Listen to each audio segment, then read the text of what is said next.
Assalamualaikum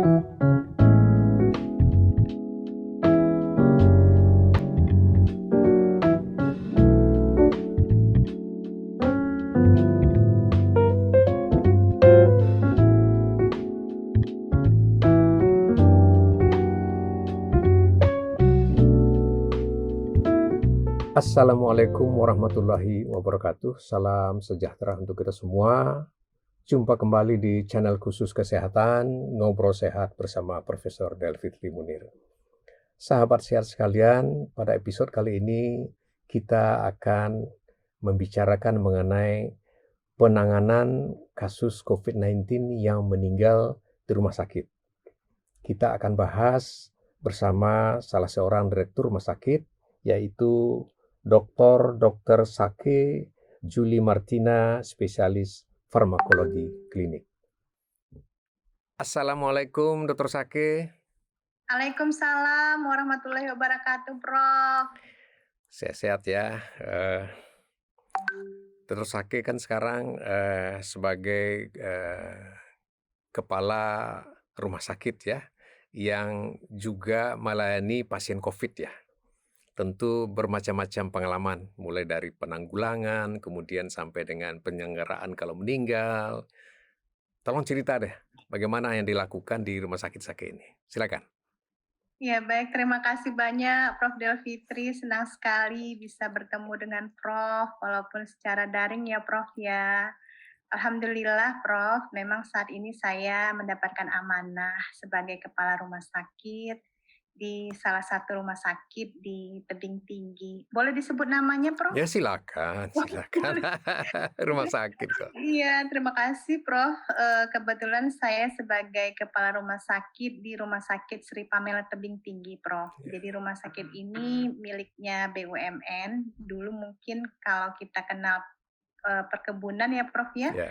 Nah, perkebunan PT PN 3 sebenarnya yang dulu ini di bawah PT PN 3 kan gitu ya Prof ya, tapi sekarang memang sudah ada suatu mekanisme sendiri, jadi ini nanti dikelola oleh BUMN.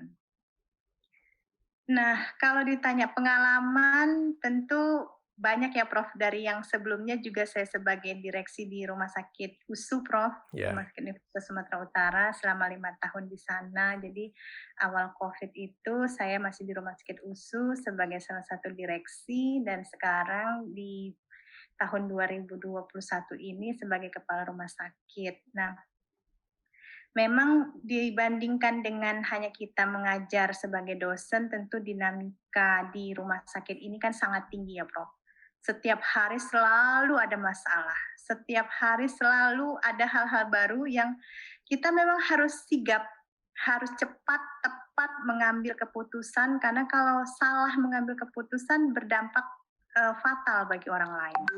Kalau kita lambat juga mengambil keputusan, setiap detiknya itu beresiko bagi yang lain. Nah, terkait dengan COVID, Prof, izin mungkin dalam kesempatan ini didengarkan oleh banyak masyarakat, saya hanya mau menghimbau, memang saat ini kasus terus meningkat, Prof. Hari ini saja kami sedang merawat 49 pasien COVID-19 yang dengan derajat sedang dan berat, Prof.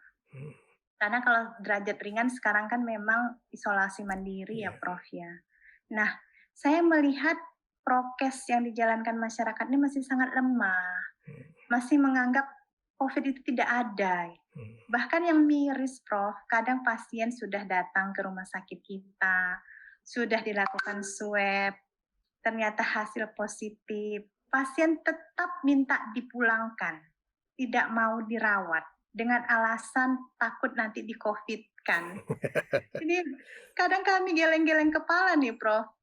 Astagfirullahaladzim, kadang istighfar juga Prof. Rasanya terlalu naif lah bagi kami untuk mau meng-COVID-kan ya Prof ya. Nah, jadi inilah himbauan saya kepada masyarakat. Karena begini, ketika masyarakat tadi sudah terdeteksi positif, apalagi bergejala, ada demam, ada batuk, ada sesak, kalau dia pulang, maka dia sangat berpotensi untuk menularkan kepada yang lainnya. minimal kepada keluarganya. Nanti keluarganya berinteraksi dengan tetangganya, tetangganya berinteraksi dengan masyarakat lainnya. Nah, inilah yang menyebabkan persoalan COVID-19 ini tidak pernah selesai. Karena seperti lingkaran setan yang kalau kita tidak putus rantai penularannya, ini akan terus menyebabkan terjadinya lonjakan-lonjakan kasus yang tidak kita inginkan. Nah, mungkin itu Prof, Ya, mengawali perbincangan kita ya, Prof. Tapi yang ingin saya sampaikan Prof, yang menarik, yang masyarakat juga harus tahu, di rumah sakit kita Prof, penata laksanaan COVID-19 dengan yang non COVID-19 itu memang berbeda Prof. Jadi alur dari mulai dia masuk, itu IGD-nya aja sudah beda Prof. Jadi IGD khusus untuk pasien COVID, dan ada satu lagi IGD untuk yang non COVID. ya, Jadi begitu dia ada gejala sesak, ada demam, itu pasti masuknya ke COVID. ya, Nanti di situ dilakukan screening, ya, dilakukan pemeriksaan swab, dilakukan pengambilan darah, dilakukan foto torak. Nah, kalau kita curiga, maka kita masukkan ke ruangan sementara untuk yang curiga COVID. Jadi ya, yang belum tentu COVID, Prof, masih curiga. ya. Nah, begitu nanti keluar hasil PCR ternyata hasilnya positif, baru kita masukkan ke ruang isolasi COVID. Alhamdulillah angka kesembuhan kami sangat tinggi, Prof. Dari hampir 800 pasien yang sudah kita rawat, Prof, alhamdulillah hampir 90% itu pulang dalam keadaan sembuh, Prof. Nah, Alhamdulillah. itu yang buat kami gembira. Dan Ya, biasanya memang yang meninggal itu dia datang memang dalam sudah kondisi yang berat, Prof. ya. Baik, Dr. Sake. Ini di masyarakat kan ada juga isu-isu nih kalau meninggal, kemudian penyelenggaraannya diselenggarakan oleh pihak rumah sakit dan kadang-kadang dicurigai tidak sesuai dengan penyelenggaraan menurut agama gitu ya. Bagaimana di sana, Dr. Sake?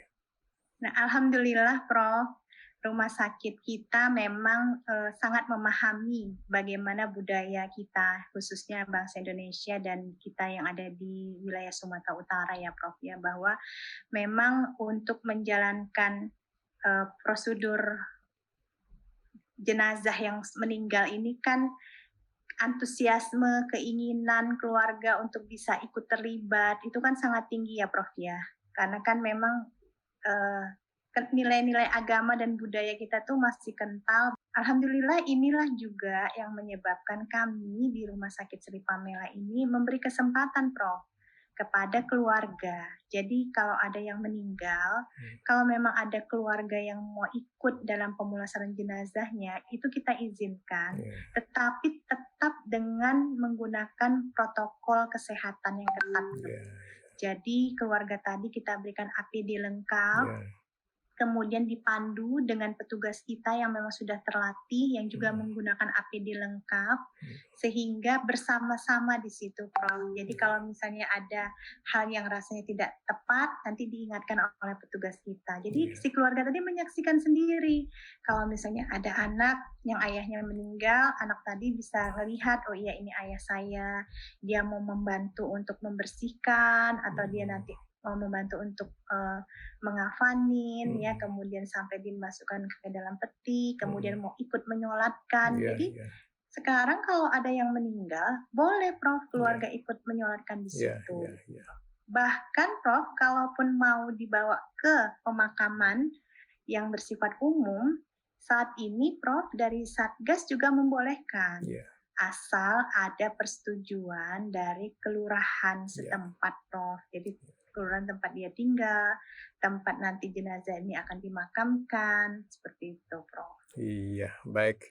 Ini yang menjadi hal yang sering menjadi masalah di masyarakat ya, takut nanti tidak diselenggarakan dengan baik gitu ya.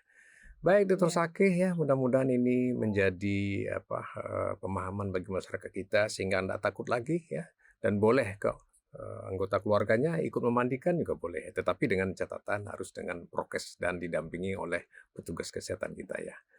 Baik, Dr. Sake, terima kasih atas keterangannya ya. Ada yang mau disampaikan? Saya khawatir nanti salah persepsi. Ya, Jadi kalau meninggal sebelum nanti dibawa ke pemakaman yang tadi saya sebutkan misalnya ke pemakaman umum, itu tetap harus dengan petugas rumah sakit ya Prof, ya, artinya dengan ambulansnya ya, rumah sakit, tetap karena ya, kita tidak mau nanti ada penyalahgunaan kepercayaan Prof. ya, Kalau kita serahkan langsung ke keluarga, kita khawatir ya, nanti tidak sampai di pemakaman ya, atau nanti ada hal-hal yang tidak kita inginkan. ya, Jadi nanti tetap setelah selesai pemulasaran jenazahnya dimasukkan ke dalam peti, dilakukan sholat di depan rumah sakit atau di atas ambulansnya. Nah, nanti oleh keluarga dan petugas kita bersama-sama menuju ke pemakaman. Di pemakaman tetap akan dilakukan pemakaman secara protokol COVID-19, ya. namun di lahan pemakaman yang tadi sudah diizinkan. Dan kami pun dari pihak rumah sakit, sebelum memberikan izin, begitu dapat surat dari kelurahan, kita akan mengkonfirmasi dulu dengan Satgas, Prof. Iya, Supaya nanti tidak ada persoalan di kemudian hari. ya, Jadi seperti itu, Prof. iya. Baik, melegakan ya. Ini yang sering ya, muncul isu-isu di masyarakat ya. Boleh ikut mulai dari memandikan, menyolatkan, sampai menguburkan, tetapi dengan prokes ketat dan tetap diselenggarakan oleh petugas rumah sakit. Itu ya, Dr. Sake ya. Iya, Prof. Baik, terima kasih Dr. Sake. Mudah-mudahan bermanfaat untuk masyarakat kita sehingga kita tidak saling mencurigai lagi. Terima kasih Dr. Sake. Sehat selalu ya. Terima kasih, Ya, Prof. Assalamualaikum warahmatullahi wabarakatuh. Waalaikumsalam warahmatullahi wabarakatuh.